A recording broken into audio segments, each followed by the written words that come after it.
I will be discussing how labor rights contribute to social integration in the UK. We will explore key flags, challenges, and real-world examples of how diverse groups are integrated into the UK workplace. Labor rights ensure fair treatment in the workplace, which is essential for building trust in a diverse society. In a multicultural nation like the UK, ensuring equal opportunity helps prevent marginalization and promotes social harmony. This chart shows the progression of the national minimum wage across various age groups in recent years. It highlights the UK commitment to ensuring basic income rights for all workers. The Equality Act 2010 was to protect workers from discrimination based on race, gender, or disabilities. Social integration means ensuring that individuals from different backgrounds can participate fully in society. In the UK, a diverse workforce is crucial for social stability and economic growth. As you can see in the chart, the UK workforce is made up of a wide range of entities, genders, and nationalities. Labor rights ensure no group is left behind. For instance, fair wages reduce inequality and inclusive workplace policies encourage participation by underrepresented groups. The graph here shows how employment rates for migrant workers have gradually aligned with those of UK-born workers, reflecting successful integration. The NHS relies heavily on workers from diverse cultural and national backgrounds. Meanwhile, the gig economy raised new questions about worker protection. Britain had also tried including labour framework, especially for EU migrant workers. While the UK has made significant progress, challenges remain. Gender and racial wage gaps persist. As this chart shows, additionally, automation and AI pose new risks for job security. Future policies must address these challenges through reskilling and robust protections. UK policies such as the Equality Act ensure that workplaces remain inclusive. Community engagement initiatives also help integrate migrant workers. Partnerships between public and private sectors can further strengthen these efforts. Let's take a moment to discuss this question. How do you think labor rights back promote social cohesion? Do you believe the gig economy is harming or helping workers in the long run? In conclusion, labor rights play a pivotal role in ensuring that society like the UK remain cohesive and resilient.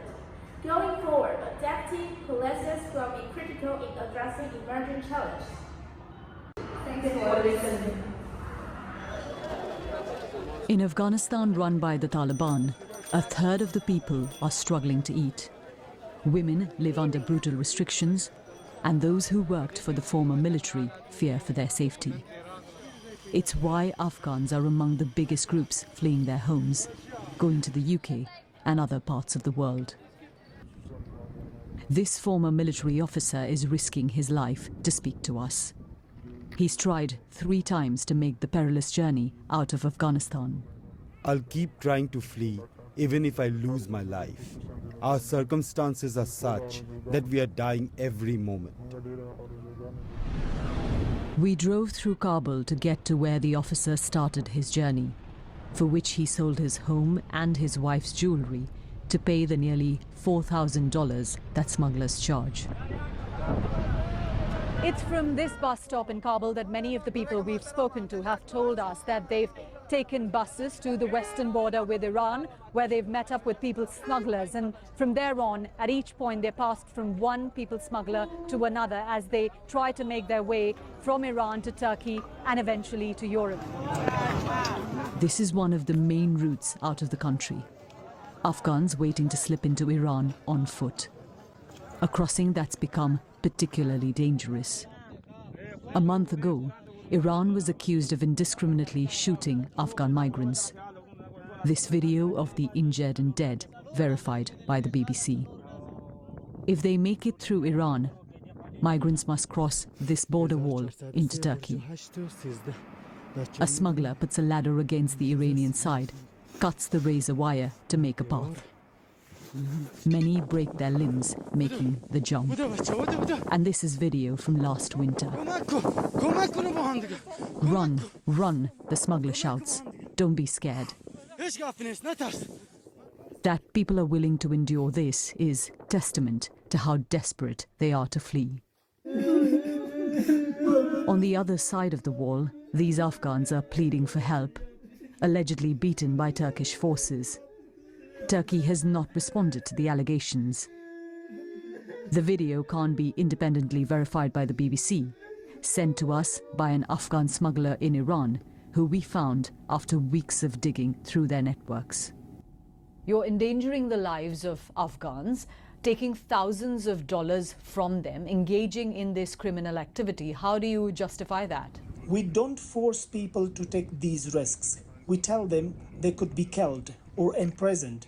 What are we supposed to do when people tell us their family is going hungry in Afghanistan? Every step of the way, there are life-threatening choices to make.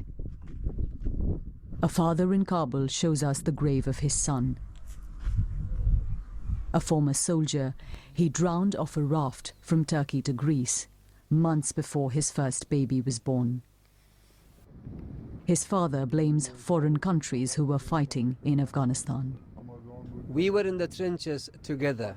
If we knew we would be abandoned and betrayed, no one would have joined hands with the international forces. By the time Afghan migrants make the final leg of the journey to the UK, the risk of crossing the Channel feels like nothing compared to what they've endured. In Liverpool, we met an asylum seeker who arrived in a small boat 6 months ago. A former government employee, she protested against the Taliban. She could be eligible for one of the UK's resettlement schemes, but the safe, legal routes have simply been too slow, which means she's had to undertake a traumatic journey. I come from a well-known family. I've never done anything illegal, but I was afraid I would be detained and tortured in Afghanistan. Coming here is a choice many Afghans are forced to make, because home can't provide the most basic of human needs: safety, food, freedom. Yogita Lamai, BBC News.